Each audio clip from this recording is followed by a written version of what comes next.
Minat mengolah barangan kitar semula. Lama kelamaan, seorang jurutera menjadi petani moden mula menanam pelbagai sayuran dan pokok hiasan di dalam botol minuman yang diubah suai sejak 2019. Idea itu mendorong Muhammad Saimiki Ibrahim membina menara sayuran di depan rumah.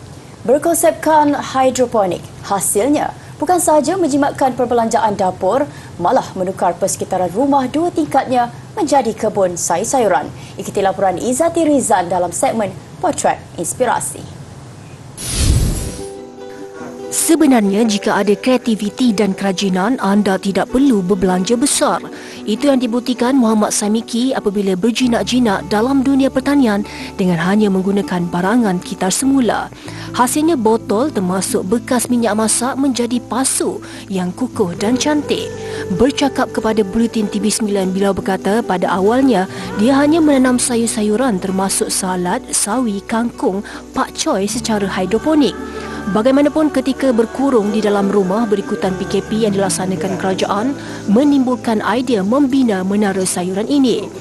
Beliau berkata dengan menanam sayur-sayuran pada paip PVC khas yang disusun secara menegak, hasil tanamannya berganda selain menjimatkan ruang tanaman dan mudah dialih. Masalah yang kita sering hadapi kalau kita nak berkebun di pertanian bandar kan, di bandar ni ruangan yang sempit.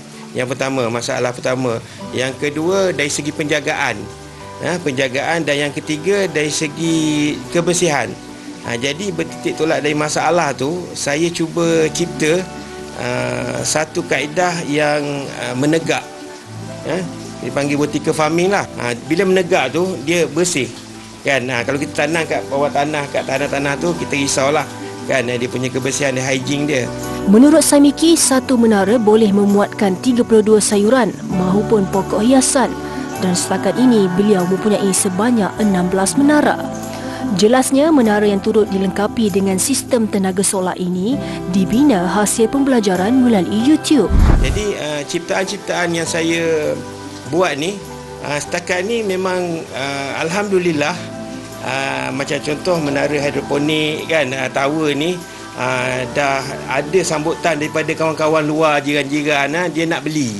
Diorang nak beli. Jadi kita dah jual lah kat diorang dan guide diorang bagaimana nak guna sistem ni. Saya punya ada satu vision kan, amalan hijau dari rumah, satu rumah satu kebun lestari.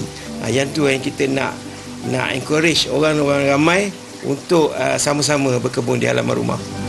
Bapa kepada 3 cahaya mata ini memberitahu dia kini menanam lebih banyak anak benih sayur-sayuran yang dibeli secara dalam talian. Usaha dan kegigihan Saimiki disokong isteri tercinta Suryati A. Samad yang turut sama-sama menjaga tanaman yang diusahakan. Untuk perancangan masa hadapan, beliau memberitahu mahu mengembangkan lagi tanaman hidroponik ini sekaligus mendidik masyarakat melibatkan diri dalam aktiviti tanaman. Hasil pertanyaan saya kepada Encik Saimiki, minat berkebunnya turut memberi inspirasi kepada jiran-jiran yang kini turut terjebak dengan penanaman hidroponik. Ia sekaligus menggalakkan penanaman sayur meskipun tinggal di kawasan bandar. Izzati Rizan melaporkan.